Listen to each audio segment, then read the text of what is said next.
పెరిగిన నిత్యావసర వస్తువుల ధరలు, విద్యుత్ ఛార్జీలు తక్షణమే తగ్గించాలని, స్టీల్ ప్లాంట్ ప్రైవేటీకరణ నిలిపివేయాలని సిపిఎం పార్టీ గోపాలపట్నం డివిజన్ సభ్యులు డిమాండ్ చేశారు. ఈ మేరకు గోపాలపట్నం మండల తహసీల్దార్ కార్యాలయం వద్ద నిరసన చేపట్టారు. ధరలు నియంత్రించాలని నినాదాలు చేశారు. ఈ సందర్భంగా సిపిఎం నాయకులు మాట్లాడుతూ ధరల పెరుగుదలతో సామాన్య మధ్యతరగతి ప్రజల మనుగడ కష్టతరమవుతోందని ఆవేదన వ్యక్తం చేశారు. దళారీ వ్యవస్థను సమూలంగా తొలగించి అటు రైతులకు ఇటు ప్రజలకు సమన్యాయం చేయాలని వారు కోరారు. ప్రజల సంక్షేమం కోసం పాటుపడే ప్రభుత్వాలు ధరల నియంత్రణపై ప్రత్యేక దృష్టి సారించాలని సూచించారు.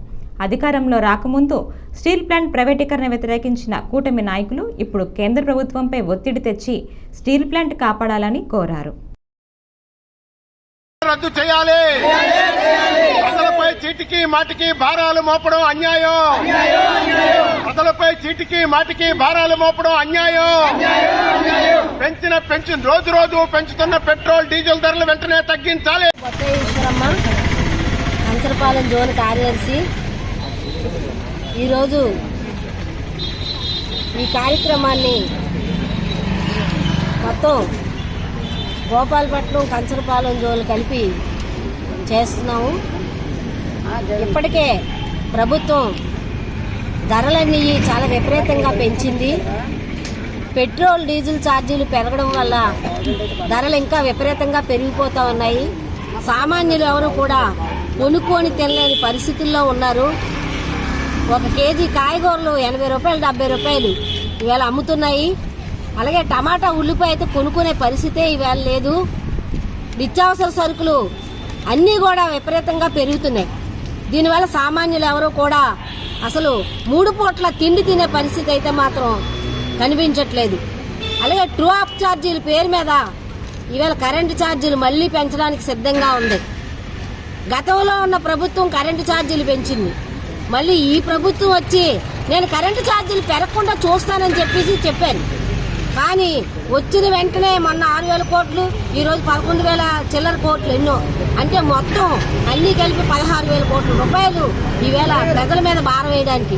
ఎప్పుడో వాడిన కరెంటు బిల్లుకి ఈవేళ ఎవరైతే సామాన్య ప్రజలు వాడుకుంటున్న కరెంటు ముడిపెట్టి మీరు ఆ ఛార్జీలు కట్టండి అని చెప్పడం అనేది పచ్చి దుర్మార్గం.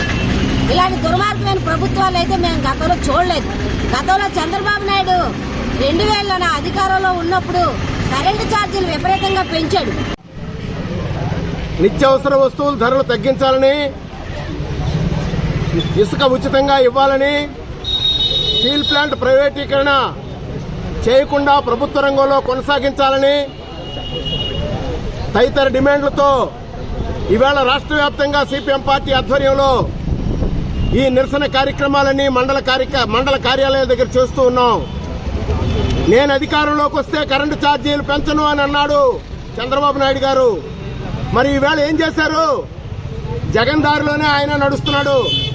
2014కి 2019కి మధ్య వాడినటువంటి కరెంటుకి ఈవేళ డబ్బులు వసూలు చేస్తున్నారు. మేము చంద్రబాబు నాయుడు గారిని అడుగుతున్నాం. 2014లో మేము కరెంటు బిల్లు కట్టినప్పుడు ఆ రోజు ఉన్నటువంటి ప్రభుత్వం నిద్రపోతుందా? ఆ రోజు మా దగ్గర డబ్బులు వసూలు చేయలేదా? మళ్ళీ అప్పుడు డబ్బులు వసూలు చేసి మళ్ళీ ఇప్పుడు ఎలా డబ్బులు వసూలు చేస్తారు?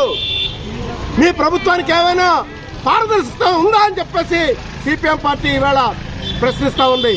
మీరు ఉచిత ఇసుక అన్నారు, ఇవాళ ఇసుక బంగారం అయిపోయింది. జూలై నెలలో మీరు జీవో తీసుకొచ్చారు. ఉచితంగా ఇసుక ఇస్తామంటే భవన నిర్మాణ కార్మికులు పొంగిపోయారు. ఇవాళ ఉచిత ఇసుక ఎక్కడుందని అడుగుతున్నాం. చంద్రబాబు గారు, ఉచిత ఇసుక ఎక్కడుంది చెప్పండి. బస్తా సిమెంట్ 350 అయితే బస్తా ఇసుక 300 రూపాయలకు అమ్ముతున్నారు మార్కెట్లో. కూలి పనులు లేవు. భవన నిర్మాణ కార్మికులంతా విలవల్లాడిపోతున్నారు. మీరు తెచ్చిన జీవో చిత్తు కాగితంలో మిగిలింది. వెంటనే ఇకనైనా మీరు ఉచిత ఇసుక ఏదైతే మీరు జీవో తెచ్చారో మీరు అమలు చేయండి అని చెప్పేసి సిపిఎం పార్టీ కోరుతా ఉంది. ఇవాళ పప్పులు, కందిపప్పు 250 రూపాయలు అయిపోయింది. పామాయిల్ 158 రూపాయలు అయిపోయింది. ధరలు ఇలా పెరుగుతూ ఉంటే ఇప్పుడున్నటువంటి ప్రభుత్వం ఏం చేస్తుంది?